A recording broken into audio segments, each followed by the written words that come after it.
Pag-aralan naman natin ngayon mga boss, etong nakikita nating figure na ito, no? Meron po tayong drawing exercises na naman na ang unit ay millimeter, no? Ito pong sprocket na ito. Kaya lang mga boss, kung bago pa lang kayo sa maliit pa lang nating channel, huwag nyo po sanang kalimutang pindutin muna pala no, yung subscribe. Isama nyo na rin po yung like at saka notification bell. Okay, umpisahan na po natin yung topic natin. Ang unang gagawin natin mga boss, ito yon yung circle ng diameter niya ay 60 mm, no? So, magsi-circle tayo. Tapos click. Tapos D for diameter. Tapos ang diameter niya ay 60 mm, no? Then, enter. Ito na yon, no? Tapos, ang susunod na gagawin natin, ito namang 8 mm by 4 mm na keyway, no? So, millimeter ang unit natin. So, rectangle, click, tapos dimension, 8 mm by 4 mm, no? Ayan. Tapos, click. So, eto, kailangan nating i-move ito dito, no? So, ang gawin natin, maglaline muna tayo. Tapos, ang gawin natin, i-move natin. Click. Tapos, click natin dito sa quadrant. Pag nakuha na natin yung quadrant, no? So, ang gagawin natin ngayon, iti-trim natin ito, no? Trim. Ayan, no? Trim din natin ito. So, ayan yung keyway, no? So, ang susunod na gagawin natin mga boss, no? Ito namang center line na yan, no? So, ito, yung meron siyang circle na nakapaikot, no? So, ito yon. Ang radius niya is 5 mm, 8, no? Itong nakapaikot na ito. Tapos, 90 mm, no? Yung circle. So, circle tayo. Ang diameter niya, D for diameter, is 90 mm, no? Ayan yan. So, yung 90 mm na yon, meron siyang nakapaikot na circle na radius niya is 5 mm, 8, no? So, gawa tayo ng circle dito. Ang radius niya is 5, no? Ayun. Ito yan, no? So, 8 yan, no? So, ang command dyan para magawa yan is AR, no?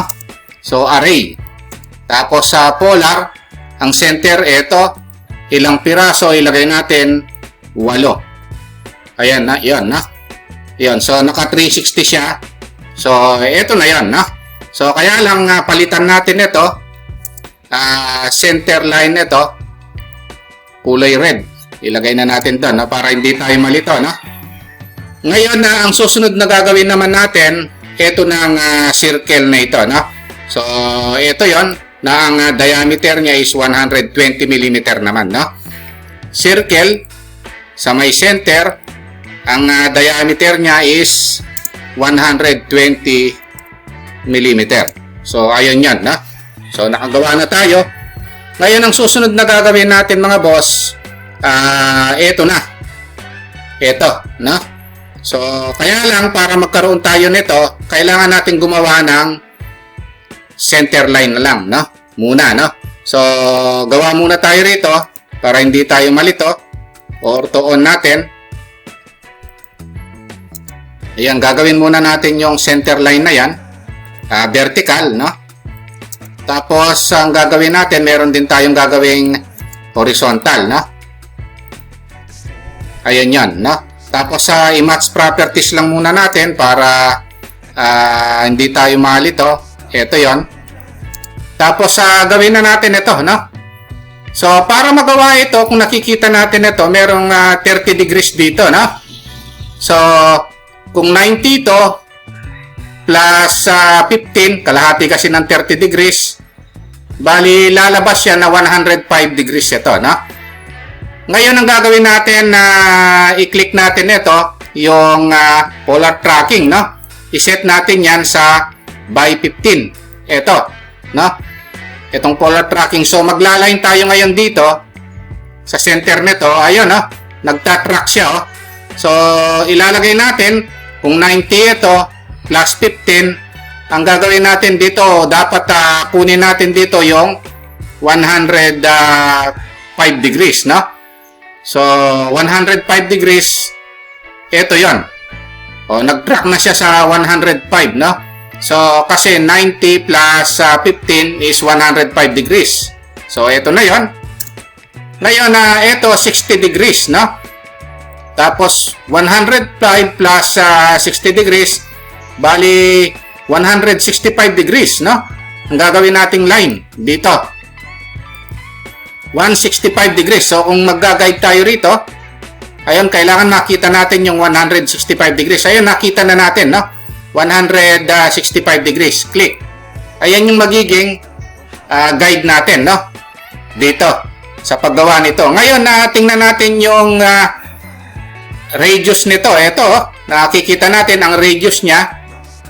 Ito is 75 mm, no? So, yung baba niya. So, magsisircle tayo dyan. Ayun, no? Ang radius niya is 75 mm, no? Ito yon, no? Tapos, ito naman, sa may taas, ang radius nito, no? Kung titingnan natin, ito, 130 mm, no? So, magsisircle na naman tayo rito. Ayun, ang radius is 130 mm, no? Ito yan, no? So, sundan lang natin ito. Ito yung ginagawa natin, no? At saka ito, no? So, ngayon, puputulin na natin. Magtitrim na tayo, no? Ito, ititrim na natin. Yung gusto nating itrim, ito, ititrim natin ito. Tsaka ito, no? Ngayon, itrim na rin natin yung mga circle, no? Ito, itong natirang ito. So, lumalabas, ito na siya, boss, oh. Ito na siya, no? Ito yon. Kaya lang hindi pa siya nakapili, no? So, ipipiliin natin yan. Ito yung ginagawa natin, no?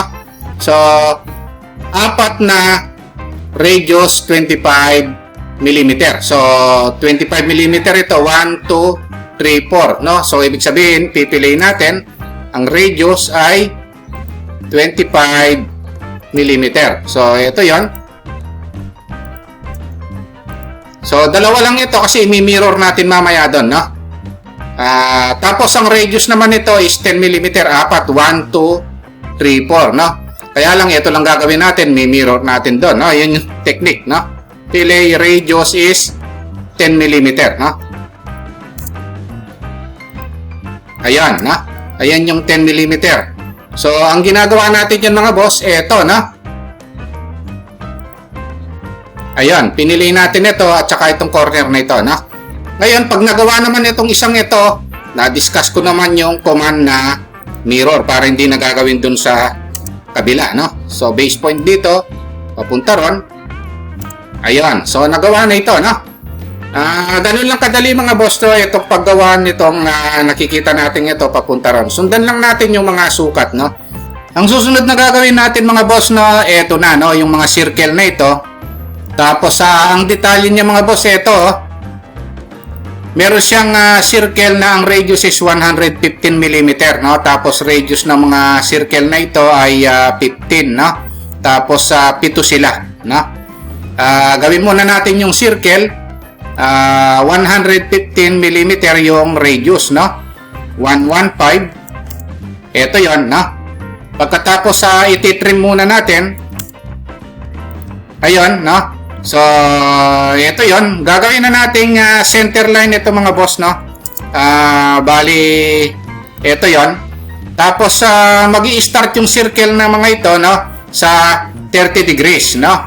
So, ang gagawin natin, gaya ng ginawa natin kanina, naka-polar tracking tayo. Ang 30 degrees, no? Yung magiging guide natin dito. Ayun, no? So, check natin, mga boss, para hindi tayo malito. Baka bandang huli, tapos na, saka natin malaman na mali pala yung angle, no? Ayun, no?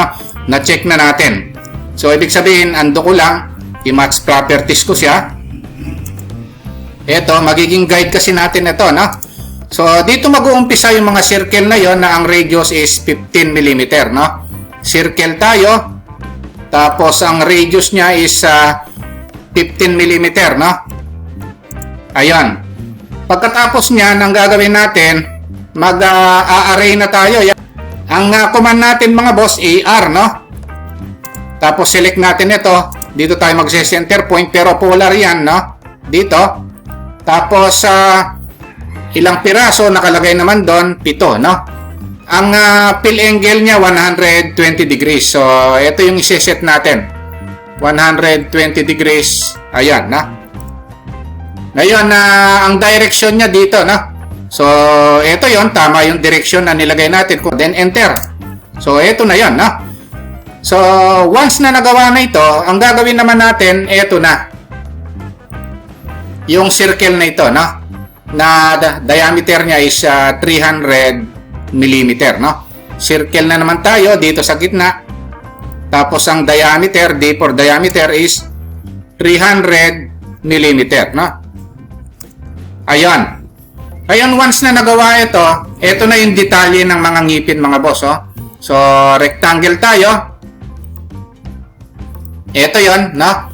So ang diameter ng circle na ito hanggang dito is 360 mm, no? So circle dito, ang diameter niya is 360 mm. Ayun, no? Yung mga ngipin, 18 piraso yan. Ang radius niya is 20 mm. So ibig sabihin, magsisircle ako rito. Dito ang umpisa. Ang radius is 20 mm, no? Ayun. So ititrim muna natin yon, no? Ayun. Tapos ito, meron naman tayong command na array, no? Para umikot siya rito. 18 piraso, no? Ang kailangan natin, AR, which is array. Polar ang gagamitin natin. Tapos center point tayo rito. 18 piraso yung items, no? Ito, ilagay natin. 360 degrees yan. Ayun, no? Then enter. Ayun. So training na lang mga boss, no? Ayan yung gear, no? So ganun gawin yan. So sundan nyo lang yung mga command na diniscuss natin before, no? Nung mga previous video. Magagawa nyo ito, no? Although sa tingin natin may kahirapan ng konti, pero once na sinundan nyo yung mga previous command natin na diniscuss, no? Magagawa nyo ito, no? So ayan yung gear, no? Kung nagustuhan nyo po itong video natin at bago pa lang kayo sa channel natin, huwag nyo po sanang kalimutang pindutin muna yung subscribe dito sa maliit pa lang nating channel. Isama nyo na rin po yung like tsaka notification bell. Thank you very much at God bless po sa inyong lahat.